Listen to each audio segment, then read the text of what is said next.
बच्चों बहुत स्वागत है आपका कक्षा 11वीं के सभी छात्रों का। बच्चों हम स्टार्ट कर रहे हैं हमारा अध्याय नंबर 2, ठीक है, परमाणु संरचना। तो बच्चों समझने की कोशिश करेंगे कि परमाणु संरचना जो है ये क्या होती है। बहुत संक्षिप्त में हम समझने की कोशिश करें। बच्चों आपको सबसे पहले जैसा कि नाम ही देख रहे हो परमाणु संरचना, तो बच्चों आपको बता दूं कि जो हमारा परमाणु है, हम साथ में बच्चों यहाँ पे अणु की बात भी करेंगे और हम बच्चों यहाँ पर आयन की बात भी करेंगे। तो बच्चों समझना है आपको सबसे पहले कि परमाणु, अणु और आयन, ठीक है, हम यहाँ पर सबसे पहले इनके आकार की बात कर रहे हैं। तो बच्चों आप याद रखिए ये आकार में कैसे होते हैं, ये आकार में होते हैं गोलाकार। ये सभी आकार में गोलाकार होते हैं, इनकी आकृति गोल होती है। ठीक, अगर ये गोलाकार आकृति के होते हैं तो ये हमको किस तरह के दिखाई देंगे।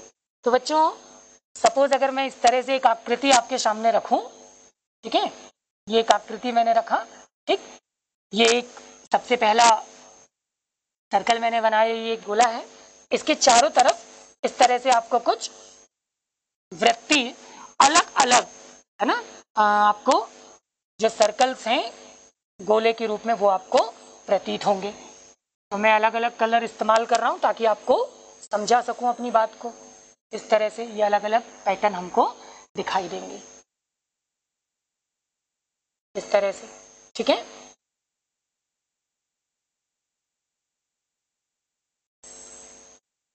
ये हमारे परमाणु की एक आकृति हो रही है, और भी बनेंगे बच्चों। टोटल इस तरह से एक हमको 7 जो गोले हैं उनका पूरा एक जो प्रतिबिंब है वो इस तरह से दिखाई देगा, ठीक है बच्चों। तो ये सबसे महत्वपूर्ण बात है, समझने वाली बात है, ठीक। अब इस पूरी कड़ी में आप समझिए, मैं आपको बता रहा हूं कि परमाणु, अणु या हमारा जो आयन है ना, इसका जो आकार है वो आकार कैसा है, गोलाकार, और वो इस तरह से आपको प्रतीत होंगे, दिखाई देंगे। तो बच्चों बहुत महत्वपूर्ण बात, ये जो बीच वाला एरिया आप देख पा रहे हो ना, जिसको मैं शेडेड कर रहा हूं, ये कहलाता है नाभिक। क्या बोलते हैं हम इसको, हम इसको बोलते हैं नाभिक, ठीक। ये किसी भी परमाणु, अणु या आयन का नाभिक है। इस नाभिक में कुछ महत्वपूर्ण चीजें होती हैं। इस नाभिक में क्या हो सकता है बच्चों, इस नाभिक में होता है बच्चों न्यूट्रॉन, ठीक। हम बाद में बात करेंगे न्यूट्रॉन क्या है, पर अभी आप समझ लीजिए क्या होता है उसमें न्यूट्रॉन। दूसरी महत्वपूर्ण चीज उसमें होती है बच्चों वो है प्रोटॉन, ठीक, दूसरी महत्वपूर्ण चीज है प्रोटॉन। और इसके अलावा, ठीक है, प्रोटॉन के अलावा तीसरी महत्वपूर्ण हम उसको कहते हैं सूक्ष्म कण। क्या मौजूद है बच्चों यहाँ पर, सूक्ष्म कण, जो कि एक प्रकार की ऊर्जा है, ठीक। और ये वही ऊर्जा है बच्चों जो न्यूट्रॉन को प्रोटॉन में और प्रोटॉन को न्यूट्रॉन में लगातार क्या करेगी, अदलने बदलने में मदद करेगी। और ये सारी चीजें कहां पर मौजूद होंगी, नाभिक में मौजूद होंगी, ठीक है। तो आपको ये समझ में आ गया कि ये नाभिक का भाग है।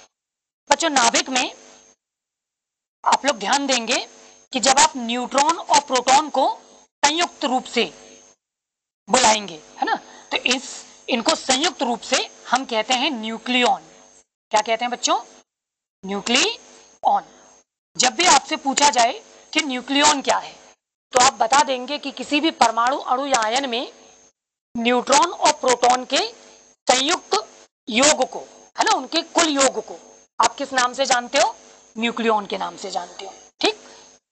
तो नाभिक में न्यूट्रॉन, प्रोटॉन और सूक्ष्म कण जो कि एक प्रकार की ऊर्जा के रूप में विद्यमान है, उपस्थित होते हैं।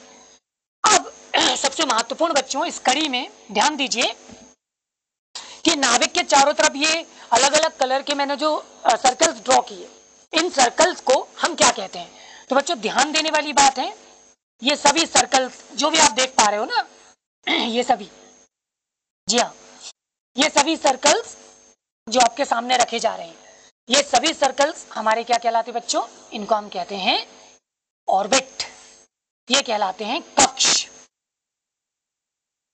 ठीक है, ये सभी ऑर्बिट है। क्या क्लियर हुआ? इन ऑर्बिट के जब हम बच्चों अंदर जाएंगे ना, जब हम ऑर्बिट के अंदर जाएंगे तो यहां पर बहुत छोटे छोटे से हमको क्या दिखाई देंगे, इनके अंदर हमको बहुत छोटे छोटे से हमको दिखाई देंगे ऑर्बिटल्स। अभी मैं आपको उनके बारे में थोड़ा डिटेल के साथ लेके चलूंगा और आपको बताऊंगा। तो आपको याद रखना कि उनके अंदर आपको मिलेंगे ऑर्बिटल, ठीक है। अभी एक उदाहरण आपको देता हूं तो आप समझ जाएंगे कि मैं क्या बताना चाह रहा हूं आपको। बच्चों मैं क्या कह रहा हूं, ध्यान दीजिए। मैंने आपसे कहा कि नाभिक के चारों तरफ ये जो आप वृत्तीय सर्कल्स आप देख पा रहे हो ना, ये सभी, ठीक है, इनको हमने बोला है ऑर्बिट।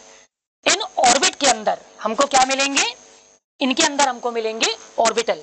कौन से ऑर्बिटल मिलेंगे? तो बच्चों आपको समझना है, यहां पर हमको एक नहीं बल्कि कई अलग अलग तरह के ऑर्बिटल मिलेंगे। जैसे कि हमको एक मिलेगा एस ऑर्बिटल, हमको मिलेगा बेटा पी ऑर्बिटल, हमको मिलेगा डी ऑर्बिटल, हमको मिलेगा एफ ऑर्बिटल। तो ये चार तरह के हमको इसके अंदर ऑर्बिटल मिलेंगे, ठीक है, एस पी डी एफ। तो हम यहां पर सबसे पहले ये जानने की कोशिश करेंगे कि ये जो ऑर्बिटल्स हैं, ठीक है, ये हमको किस तरह से मिलेंगे। बच्चों जो डायग्राम मैंने आपके सामने रखा, उसी डायग्राम का जो एक वास्तविक प्रतिरूप है वो ध्यान से देखिए। सबसे पहले मैं नाभिक ड्रॉ कर रहा हूं, नाभिक है, इमेजिन करिए ये नाभिक है, ठीक। उसके बाद मैंने सबसे पहला सर्कल लिया था, ठीक है, रेड। तो अब मैं पूरा ड्रॉ नहीं कर कर केवल हाफ सर्कल बना रहा हूं। उसके बाद मैंने नेक्स्ट वाला लिया था, ठीक है। तो मैं आपको जो बताने की कोशिश कर रहा हूं उस पर ध्यान दीजिए। जो सेकंड सर्कल होता है बच्चों, वो थोड़ा सा उसकी जो मोटाई है वो ज्यादा होती है, क्योंकि वास्तव में वहां पर एक नहीं बल्कि दो गोलों में वो डिवीजन होता है ना, उसका विभाजन रहता है। इसी तरह से जब तीसरे वाले में आप चलेंगे तो आप देखेंगे वहां पर एक नहीं बल्कि वो 3 उपगोलों में विभाजित था, ठीक है। इसी तरह से बच्चों नेक्स्ट वाले में जब आप चलेंगे तो आप देखेंगे वो 4 उपगोलों में विभाजित था, इस तरह से। फिर उसके बाद वाला जो था बच्चों वो पुनः 4 में विभाजित था, ठीक है। अलग अलग कलर के पैटर्न से आप इस चीज को समझ पाएंगे। फिर उसके बाद वाला जो था बच्चों वो पुनः 3 में विभाजित हुआ, ये कलर चेंज नहीं हो पाया, ठीक है। उसके बाद वाला जो है बच्चों वो 2 में विभाजित हुआ। इस तरह से आप देख पा रहे हो, ये हमारा फर्स्ट ऑर्बिट था, ये second orbit, third orbit, fourth orbit, ये फिफ्थ ऑर्बिट, सिक्स्थ ऑर्बिट और 7 ऑर्बिट। तो बच्चों नाभिक के चारों तरफ कुल हमारे पास ये 7 ऑर्बिट होते हैं, ठीक। इन 7 ऑर्बिट में बच्चों बहुत महत्वपूर्ण और इंपॉर्टेंट बात, जो पहला वाला ऑर्बिट आप देख रहे हो, इस ऑर्बिट को हम कहते हैं शार्प, ठीक है, इसको हम कहते हैं शार्प। और शार्प का हम पहला लेटर इस्तेमाल करते हैं एस, ठीक है। तो हम इसको बोलेंगे एस ऑर्बिटल। तो आपको आज ये भी पता चल गया कि एस का जो पूरा नाम है वो क्या है, शार्प। इसी तरह से बच्चों जब हम सेकेंड ऑर्बिट पर आएंगे तो सेकेंड ऑर्बिट में 2 स्फीयर आपको दिख रहे हैं, 2 गोले दिख रहे हैं। तो जो पहला वाला उसको तो हम वापस शार्प ही बोलेंगे, लेकिन जो दूसरा वाला है उसको हम बोलते हैं प्रिंसिपल, ठीक है। ये बच्चों हमारा कहलाता है प्रिंसिपल, और प्रिंसिपल का हम पहला लेटर यूज करते हैं क्या, पी, और इस तरह से हमको दूसरा ऑर्बिटल मिलता है पी। सिमिलर बच्चों जब हम इस कैटेगरी में आगे बढ़ते हैं तो हम देखते हैं जहां पर हमको 3 ऑर्बिटल मिलते हैं।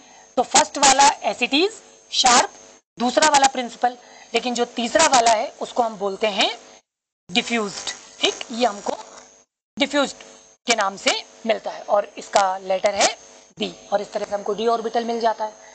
बच्चों नेक्स्ट जब हम चलते हैं अपनी टॉपिक में आगे, तो पहला वाला शार्प, दूसरा वाला प्रिंसिपल, तीसरा वाला डिफ्यूज, और जो चौथा वाला है उस फोर्थ वाले को हम कहते हैं फंडामेंटल, ठीक है।